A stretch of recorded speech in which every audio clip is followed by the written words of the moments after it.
और आइए पहली बड़ी खबर की ओर आपको लिए चलते हैं। भारत में कश्मीर के पहलगाम में पर्यटकों पर आतंकवादी हमले के बाद जहां एक ओर भारत ने पाकिस्तान के खिलाफ कई कड़े कदम उठाए, वहीं भारत के प्रधानमंत्री नरेंद्र मोदी ने आतंकवादियों और उनको मदद पहुंचाने वालों को कड़ा संदेश दिया।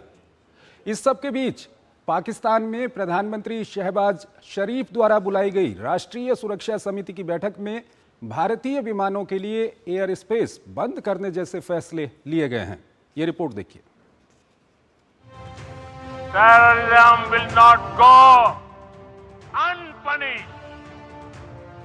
Every effort will be made to ensure that justice is done.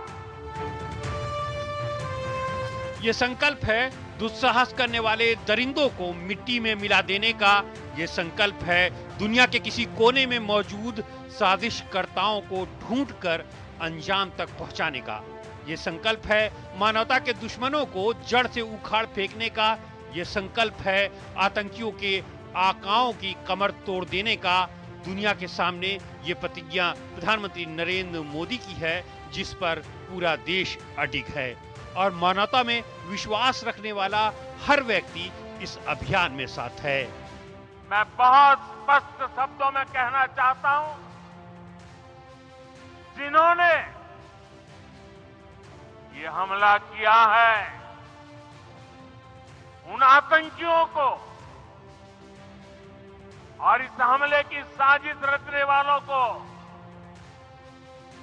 उनकी कल्पना से भी बड़ी सजा मिलेगी।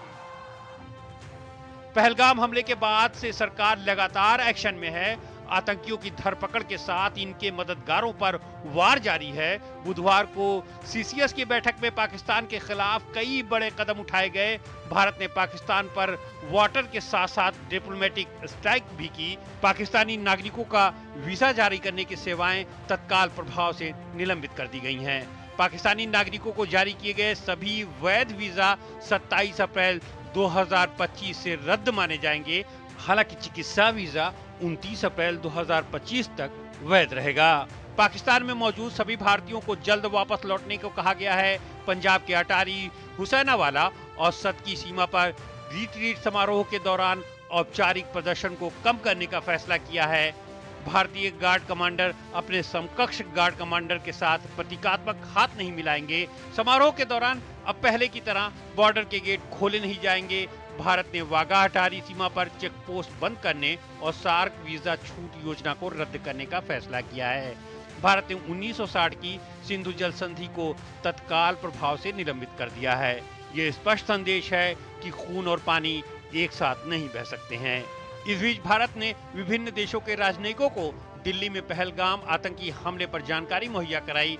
इन हमलों में पाकिस्तान की भूमिका के सबूत दिए गए। पीएम मोदी के संकल्प और एक के बाद एक फैसलों से पाकिस्तान बौखलाया हुआ है। सरकार आतंकियों और आकाओं को उनके जुर्म के लिए बड़ी और कड़ी सजा देने के लिए एक्शन मोड में है। इससे पाकिस्तान में खौफ पसरा हुआ है। और इस खबर पर ज़्यादा बात करने के लिए हमारे साथ जुड़ रहे हैं अनिल कुमार त्रिगुणायत, विदेशी मामलों के जानकार हैं। उनसे हम बातचीत करेंगे। अनिल जी, बहुत बहुत स्वागत है आपका हमारे इस कार्यक्रम में। अनिल जी, जो घटना घटी है उसके बाद आज प्रधानमंत्री मोदी ने कड़ा संदेश दिया है आतंकवाद को लेकर और आतंकवाद के समर्थकों को लेकर के। इस सब के बीच भारत सरकार की ओर से कई सारे कड़े कदम भी उठाए गए हैं। क्या कुछ आपकी पहली प्रतिक्रिया? देखिए, भारत में और ख़ास तौर से प्रधानमंत्री मोदी ने शुरू से ये कहा है कि भारत एक zero tolerance for terrorism policy का हमेशा उसको सपोर्ट करता है और उसको फॉलो करता है। तो भारत के ख़िलाफ़ पाकिस्तान से लगभग 40 साल कम से कम जो है क्रॉस बॉर्डर टेररिज्म लगातार चलता रहा है। हमने देखा है कि 26/11 हो, चाहे उरी हो, चाहे आपने देखा कि पुलवामा का अटैक हो, तो पाकिस्तान से कभी भी ये टेररिस्ट जो वहाँ पर पनपे हैं, वहाँ बढ़ते हैं, वहाँ उनको सपोर्ट मिलता है, तो वो आकर के भारत में कुछ ना कुछ इस तरह की जो घटनाएं हैं उनको अंजाम देते हैं। और ये पाकिस्तान की एक प्रॉक्सी वॉर रहता है जिसको कहते हैं, और उसमें वो डायरेक्टली भी इन्वॉल्व है। और ये बात आपने देखा कि जब तैमूर राणा को लाया गया, अभी अमेरिका ने भेजा है तो 26/11 में, तो उसके काफ़ी सारी चीज़ें पता लगेंगी कि पाकिस्तान का डायरेक्ट इन्वॉल्वमेंट कितना है। तो एक अभी तक ये जितने हमने एविडेंस दिए थे उसको माना नहीं था उसने। तो अब ये जो जिस वक्त अभी हुआ है उसमें भी वहाँ के ही एक ग्रुप TRF जो है उसने रिस्पॉन्सिबिलिटी ली है अपनी।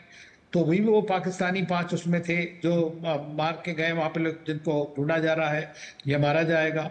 तो पाकिस्तान का हाथ हर चीज में है, ये बात भारत अच्छी तरह जानता है। देयर इज एविडेंस है उसका, और एविडेंस उनको देने का कोई फायदा नहीं। सारी दुनिया इस वक्त इसीलिए आपके साथ खड़ी है क्योंकि जो टेरर एक्ट हुआ है वो एक बिल्कुल अमानवीय तरह का एक्ट था, और कश्मीरी लोगों के लिए ये बहुत बड़ा एक मैं कहूँगा नुकसान उनके लिए और भी ज़्यादा होगा इससे, क्योंकि वो टूरिज्म के ऊपर पूरा डिपेंड करते हैं।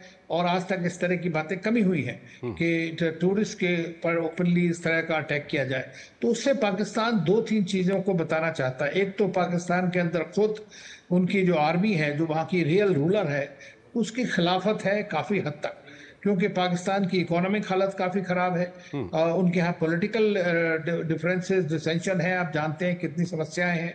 और आर्मी जो है वो अपने आप को सबसे ऊपर समझती थी, लेकिन आज की डेट में वहाँ के लोग काफ़ी उससे भी, तो उसको किस तरह से वापस लाया जाए उसके लिए उसने फिर से ये एक कदम उठाया है, ताकि इसके चलते भारत रिएक्ट करेगा और पाकिस्तान में जो इस तरह के डिफरेंसेस हैं लोगों के वो कम हो जाएंगे।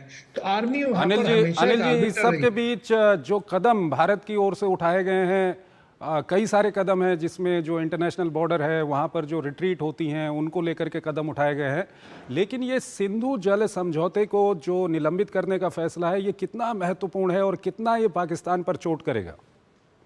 देखिए, मैं समझता हूं कि आपको याद है कि 1960 की जो ट्रीटी है, भारत ने एक बार 1948 में जब पाकिस्तानियों ने अटैक किया था मुजाहिदीन ने, तो उस वक्त पहली बार सस्पेंड करी थी ये ट्रीटी।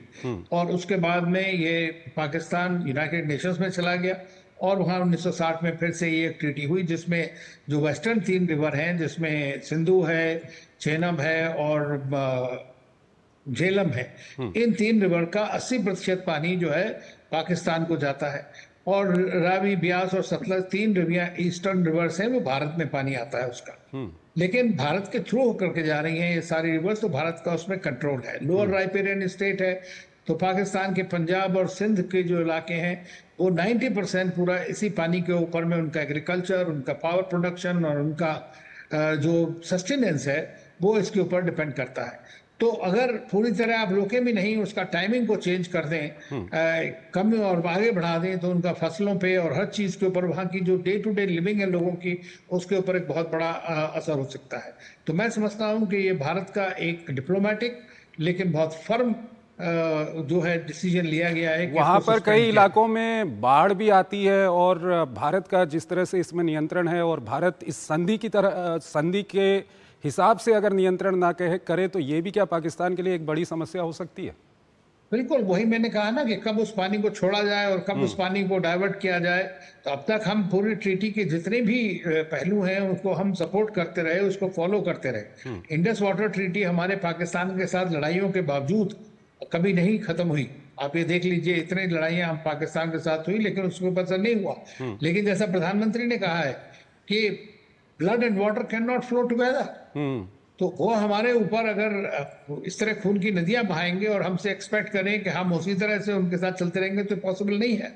तो जो हमारे पास जो डिप्लोमेटिक ऑप्शंस हैं उनको भारत ने पूरी तरह से इस्तेमाल किया है, फर्स्ट है।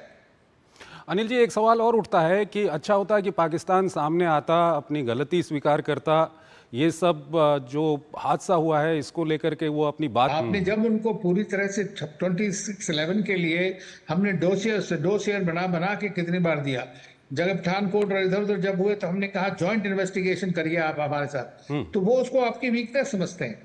तो वो अभी आज जो उनका स्टेटमेंट आया उसमें भी उन्होंने इस तरह की बात की है। तो लेकिन पाकिस्तान अपनी हरकतों से बाज आने वाला बिल्कुल नहीं है, क्योंकि ये वहाँ की जो डीप स्टेट, जिसका मतलब उनकी आर्मी और उसकी इंटेलिजेंस है, उनकी जो रोजी रोटी है वो एंटी इंडिया कैंपेन के ऊपर ही चलती है।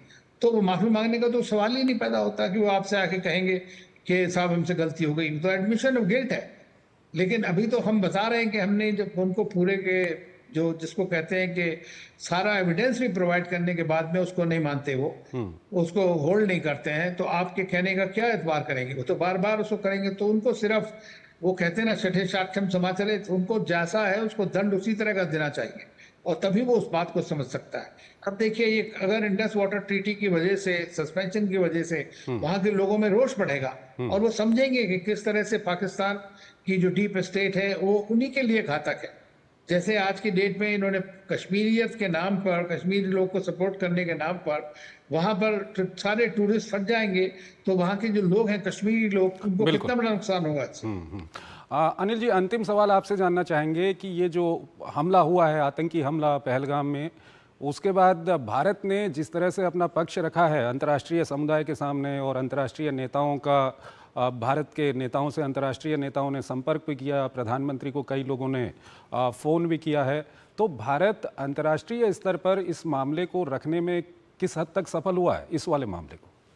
देखिए, जहां तक मैं समझता हूं कि भारत आज की डेट में जो काउंटर टेररिज्म में, टेररिज्म की खिलाफत करने में सबसे अग्रणी भूमिका निभाता है।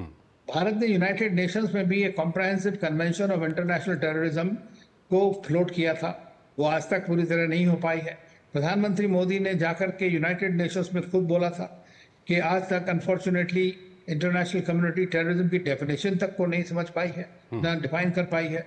तो भारत आज की डेट में सबसे आगे खड़ा, हम सबसे ज़्यादा सफर भी कर रहे हैं, लेकिन हम उस लड़ाई में सबसे आगे हैं। तो भारत की एक लीडरशिप है इसमें कि किस तरह हम टेररिज्म को काउंटर करेंगे, और इसीलिए सारी दुनिया देखती है और पाकिस्तान को सब समझते हैं कि ये एक टेरर प्रोन स्टेट है, टेरर सपोर्टिंग स्टेट है। सारे जितने भी डेजिग्नेटेड टेररिस्ट हैं वो पाकिस्तान में पनाह पाते हैं, वहाँ उनकी फैक्ट्री बनी हुई है इस चीज़ की। तो इस बात का सारी दुनिया को इल्म है, और इसीलिए जो ये अनफॉर्चुनेट इंसिडेंट हुई है, टेररिस्ट जो इंसिडेंट पहलगाम में हुई, उसकी वजह से आपने देखा कि इंटरनेशनल कम्युनिटी, सारे देश एक के बाद एक, या तो उन्होंने फ़ोन पे बात की है या स्टेटमेंट दिए हैं, और वो भारत के सपोर्ट में हैं पूरी तरह से इसके अंदर। तो ये एक चीज़ है जिससे पता लगता है कि पाकिस्तान कितना आइसोलेटेड है। अनिल जी, जो पाकिस्तान के विभिन्न नेताओं की ओर से जिस तरह की प्रतिक्रिया आ रही हैं, या पाकिस्तान सरकार जिस तरह से इसमें अपना रिएक्शन दे रही है, कहीं ना कहीं ये लगता है कि पाकिस्तान बौखला गया है पूरे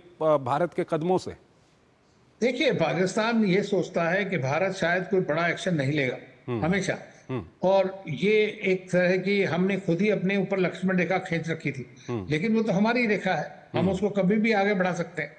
तो ये बात जो है, और भारत अब वो सुनने वाला नहीं है उनकी बातें। कब तक आप इस तरह की चीज़ों को बार बार बर्दाश्त करते रहेंगे? तो देखिए, जो डिप्लोमेटिक एक्शन लिया है 5 पॉइंट का, वो बड़ा डेफिनेटिव है और उसका इम्पैक्ट डेफिनेटली पड़ेगा, और वो इम्पैक्ट वहाँ फील कर रहे हैं लोग, और इसीलिए वो रेटल्ड कंट्री है जो बौखलाया हुआ, जैसे आपने कहा, और इसीलिए वहाँ की जो सरकार है उसके स्टेटमेंट आ रहे हैं। बड़ी बात यह है, पाकिस्तान की सीधी सी बॉटम लाइन ये है कि पाकिस्तान में पॉलिटिशियंस की कोई वहाँ ना औकात है, ना उनकी कोई बात सुनता है।